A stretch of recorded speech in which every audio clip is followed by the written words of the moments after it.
Alright, good morning guys. Today we're going to start 2 sample proportion tests. We're going to work on this today and tomorrow. And then we will either take a test on Thursday or Friday, I'm not sure.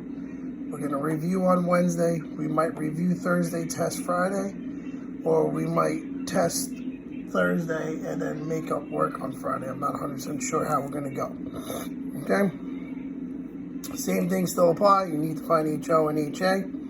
Alright, now the only difference with this is obviously you're going to use proportion, which on your calculator is number 6. Okay?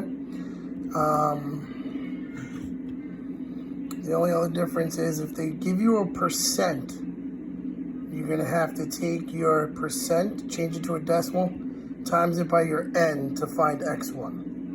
So the 4 things you need to know what x1 is, x2, you need to know n1 and n2. All right. Some problems will just give it to you. You just go with it.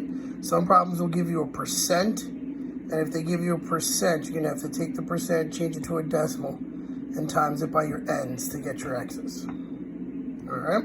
So we'll do 2 together. We'll do number 1.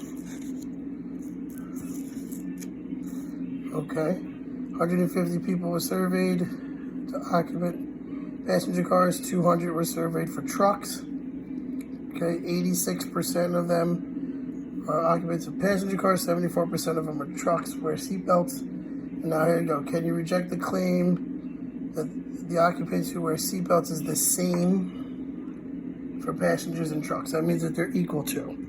So HO is they use P now. It's still the same thing, but P1 is equal to P2, and that's your claim. And HA would be P1 is not equal to P2. Now they give us percents here, but the nice part is I gave you a table here. So all you're gonna do is go stats over to test down to number 6. Right, your X1 is 129, your N1 is 150.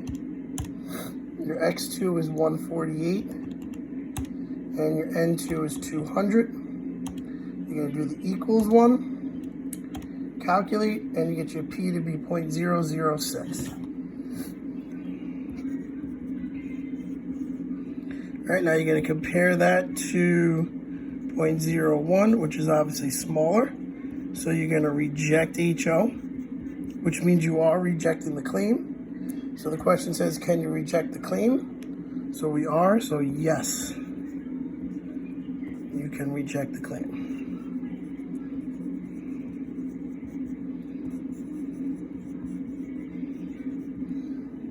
Okay?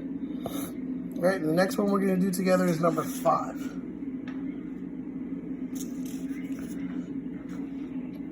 All right, number 5.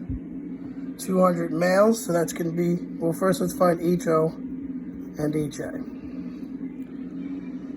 So can you support the claim that the proportion of 18 to 24 who are enrolled is less than the proportion of females? So males versus females, it says less than. So I got P1 is less than P2. That's my claim. And then the opposite would be P1 is greater than or equal to P2. Now the next thing we need to find out, because now you see we have percents, we have to find out what X1 is. So to find X1, it says 200 males were surveyed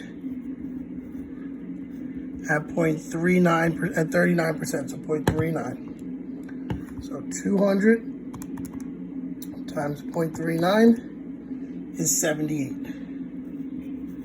Now I got to find X2. So for the females, there was 220 surveyed at 45%.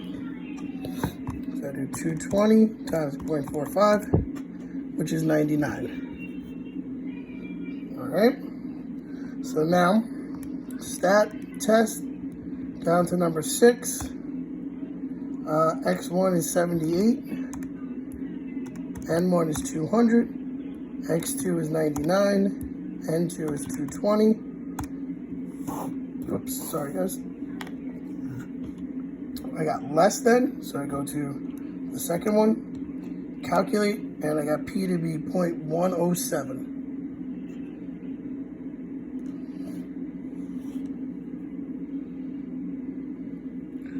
So I got P equals 0.107. Now I'm going to compare that to 0.05, which is bigger. So I'm going to accept each O. And now it says, can you support the claim? Well, I'm accepting each O, which means I'm rejecting the claim. So I cannot support the claim.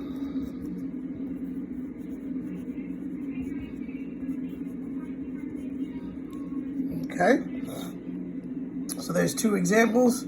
I'll put the answers up in a little bit. Make sure you do your worksheet, you check your answers, and also make sure you do your attendance for today to get credit for your attendance. All right, if you have any questions, email me at robert.mcconi@riverhead.net or robert.mcconi@g.riverhead.net. All right, and we'll take this again. We'll do this again tomorrow. Have a nice day. Talk to you soon. Bye.